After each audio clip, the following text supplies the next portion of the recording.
What's up, everybody? Welcome back to Laced with Dreams. My name is Jamie. Today we're going to talk about manifestation. Manifestation meaning the way that you create your own reality, the way that you either acquire or don't acquire the things that you either want or don't want, to put it plainly. So I've been reading a lot. I've read a lot. I've studied a lot. I've watched a lot of videos. I've read a lot of books. I've listened to a lot of lectures. Just a little forward. I am not primarily a person who is really about the law of attraction, manifestation kind of thing. Really, the majority of my personal spiritual beliefs and my personal outlook on life has more to do with spirituality itself. And when I say spirituality, what I really mean is my own kind of set of beliefs or worldview that are developed from, for me personally, it's developed from my studies of Eastern philosophies and religions, quote unquote religions, which I don't really like to call them that, but because in a certain sense, that's really not what they are.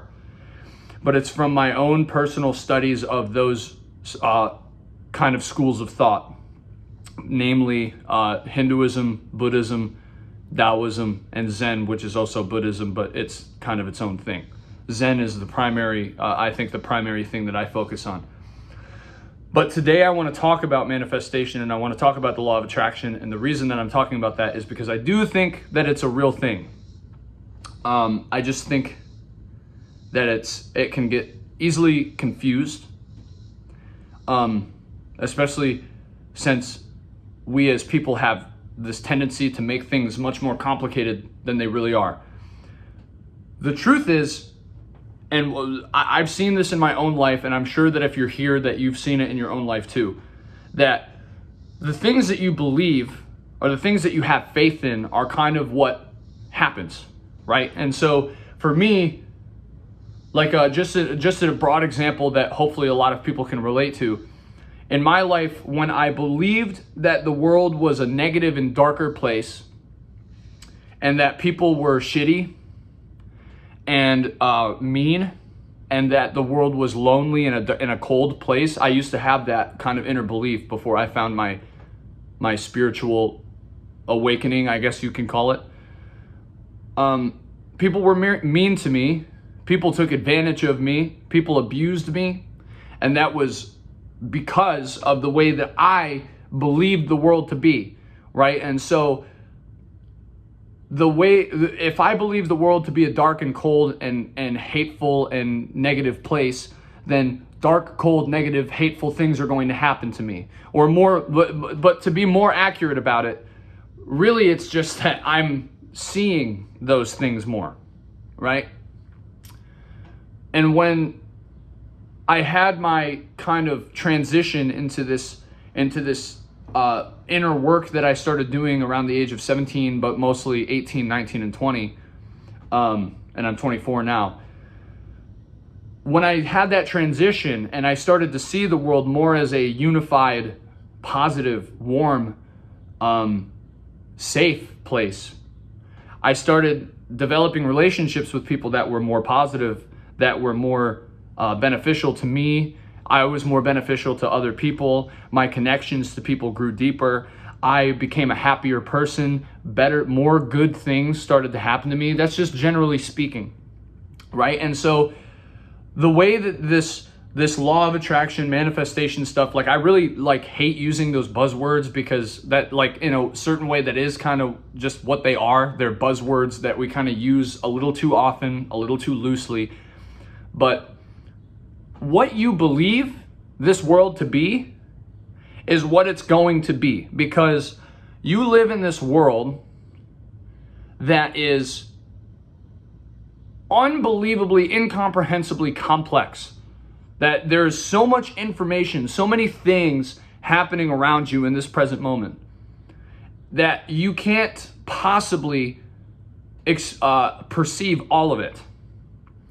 And so, to put it in a certain way, everything that is possible is in this moment right now. Everything that is a possible outcome, every possible situation that you could be in this present moment is happening right here, right now. And what you choose to perceive, what you place your attention on, develops the makeup of your constructed reality. So you as a person have this limited, it is limited, you have a limited and constructed version of the world around you that's happening right now. And the way that you perceive it, where you place your attention, is what makes the constructed version of the world that you have around you. So if you believe the world to be positive, you're going to have a positive experience.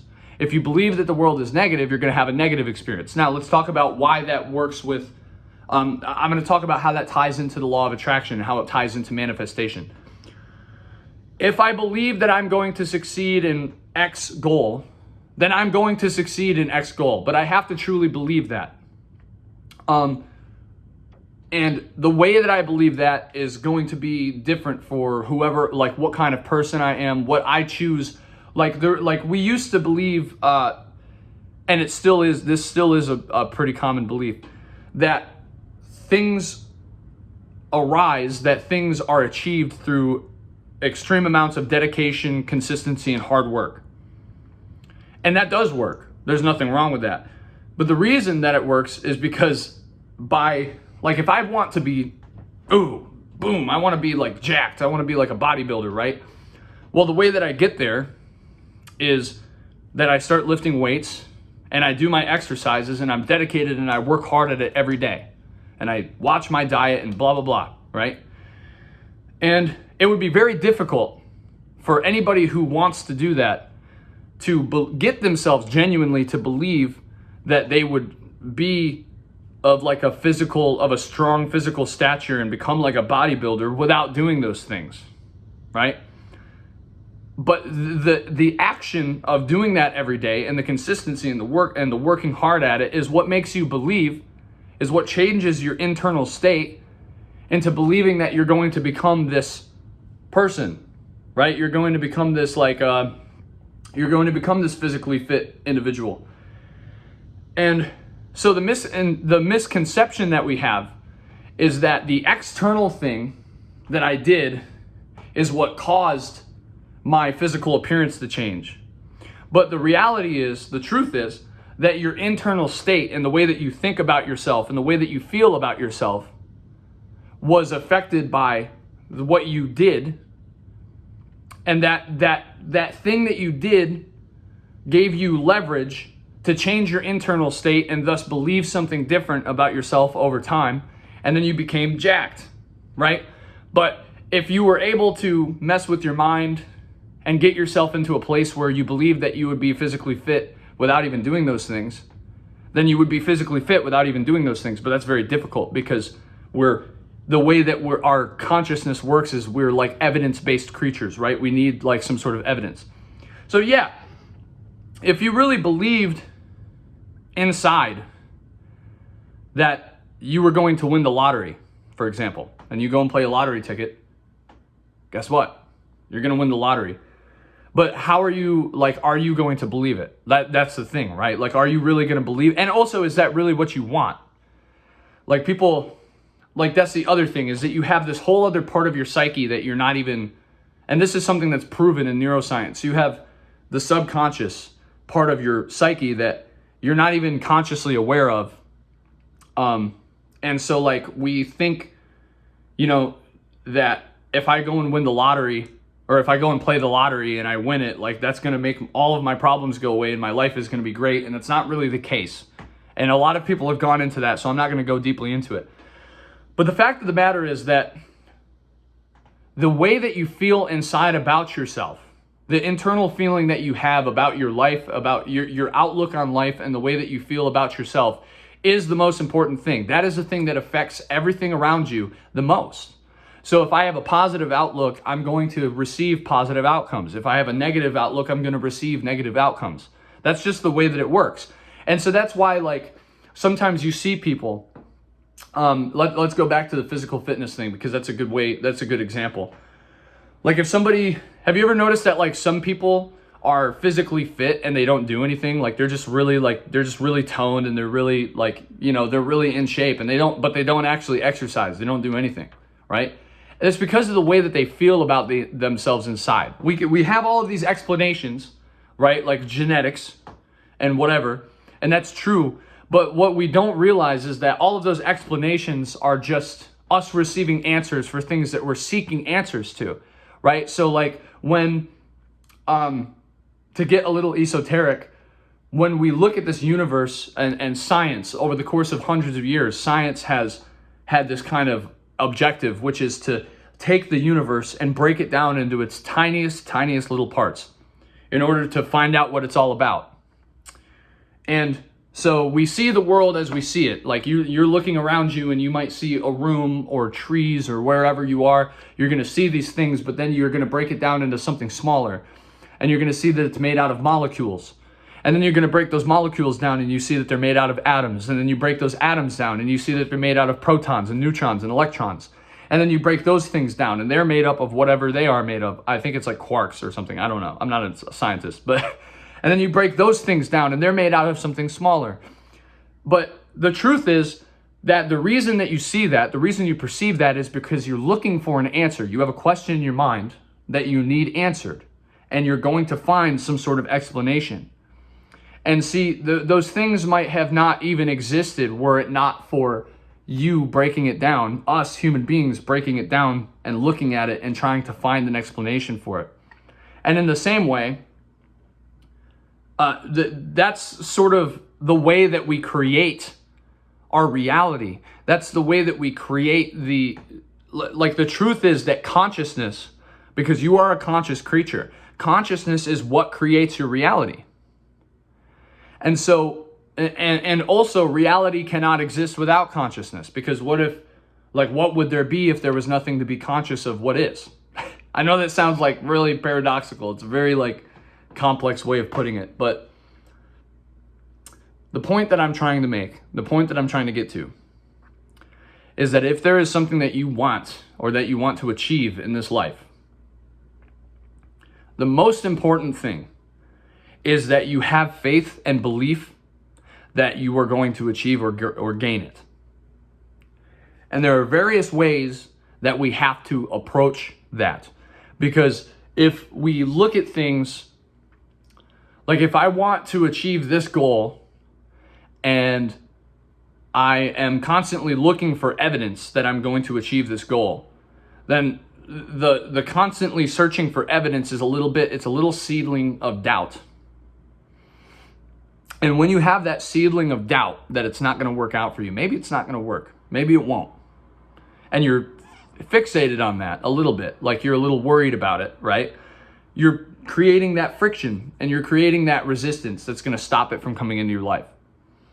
And so when we talk about the law, like we talk about the law of attraction, we talk about manifestation, and what we're talking about is effortlessly achieving and gaining the things that we want in our life. And the way to do that is by believing that it's going to come to us. And you have to fully believe that. But what's ironic about that, the hilarious thing about it, is that when we talk about manifestation and the law of attraction and bringing things into our lives effortlessly, we are doing the exact same thing as people who believe in hard work and dedication and grinding to get the thing that they want. They're doing the same thing. It's just their version of it. I hope that point gets across. The people who are working really hard to get something, to gain something, are doing the same thing as the people who are using the law of attraction and manifestation. It's just their version of it. They're opposite ends of the same spectrum, right? You're still, because and that's, to be honest with you, that's the easy way.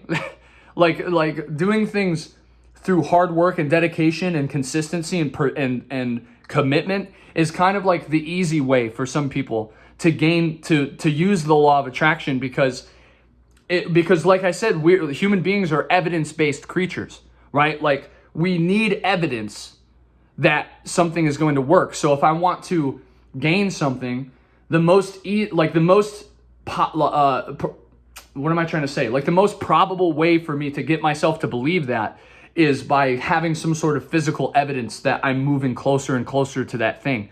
And so people who work really hard and dedicate themselves to something and really dig in and like lose sleep over it, and those people are, what they're doing is just using physical reality as a means of gaining that belief, as a means of gaining that faith. Whereas people who, on the other side, who use the law of attraction and manifestation and meditation and vision, visualization and all of those things, are using their psychology, right? They're using their mental imaging to gain the evidence. They're using their mental imaging to gain the belief in the faith. So on this side, you have physical work and physical manifestation and evidence to gain this belief. And on this side, you have psychological visualization and evidence to gain this belief. But the bottom line is, the only thing that matters is that you believe it's true.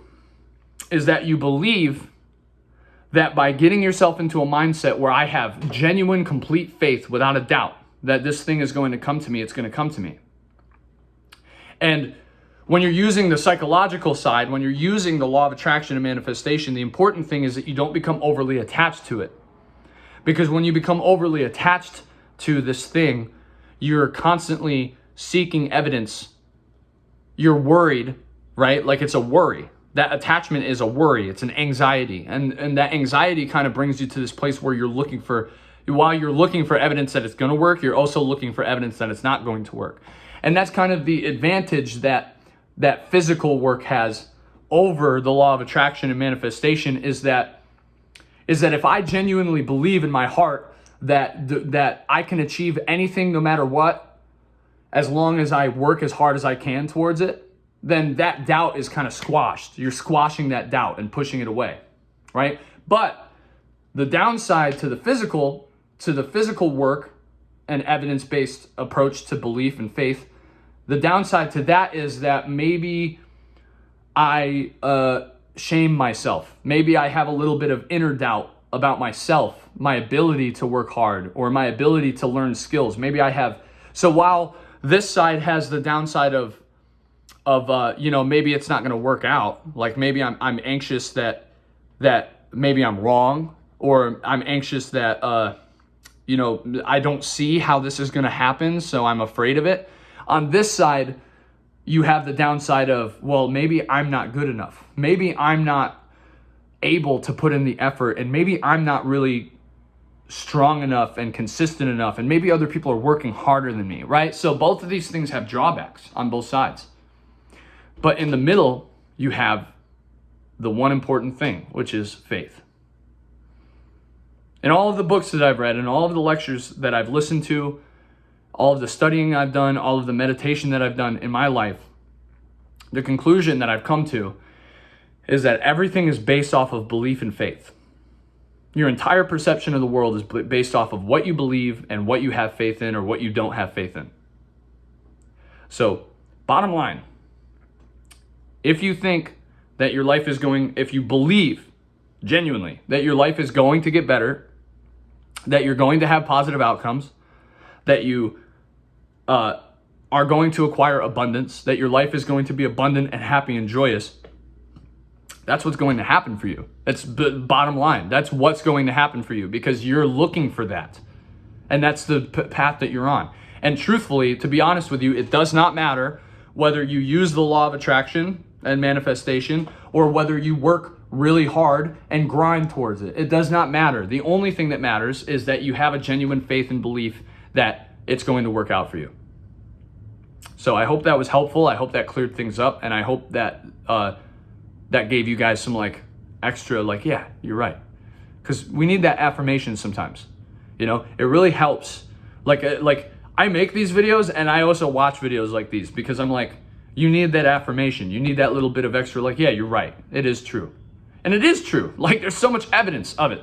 If you've practiced this for any period of time, you've probably noticed that when I have a positive outlook, positive things happen to me. When I have a negative outlook, negative things happen to me. You ever have a really bad day and you're the more negative that you get, the more pissed off that you get, the more bad things happen that make you more pissed off? It's because the universe is literally, all it's doing The world around you, all it's doing is confirming what you believe to be true. That's it. And it's crazy because you don't, like, you get afraid, like, you know, hearing that, you get afraid that, like, maybe that's not true. And then, of course, you get, like, maybe you get a little bit of evidence that it's not true. And the irony is that you don't realize at first that that's just the same thing. It's the same thing. Oh, if I believe that I'm in a world where everything is random and everything is just blah, blah, blah happening to me and I'm being pushed around, that's what's going to happen. But if I believe that I'm powerful, if I believe that I have control, I'm going to have control. So, thank you guys for watching. Much love. Thank you for sharing the space for me, sharing this space with me. This was good. I do have an announcement to make at the end of this video. I am starting a second channel, another channel. It's not secondary or primary or whatever, doesn't matter. It's just my name, Jamie McCormick. I'm gonna link it in the description below, maybe put a thing up here. So on that channel, I'm gonna be doing like just whatever. It's gonna be random stuff like when I go out to places, just whatever I feel like doing. Mostly because I want to start doing some more like casual content, but not interrupting this stuff. Because I feel like the work that I do on this channel is very important and this community is very important to me. But on the other channel, I'm going to be doing things like, you know, gaming, or maybe I'll do some like music, and I'll be doing like live streams. I'll be doing live streams here too eventually. But you know, just because sometimes I'm just not in a headspace to make this kind of content, and I want this to be authentic and genuine for you when you watch it. So I don't want to just like force myself to sit here and be like, the law of attraction, you know, like, so when I'm feeling that way, I'm going to be on the other channel making who knows whatever. And also I'm working on like music and stuff right now. So I'm going to be coming out with stuff like that too. And I'll be talking about that in the future. So again, much love to you guys. Thank you very much for watching. Other channel is linked in the description below. It probably doesn't have any content on it yet as of the release of this video, so stay tuned for that, and I will see you guys in the next one.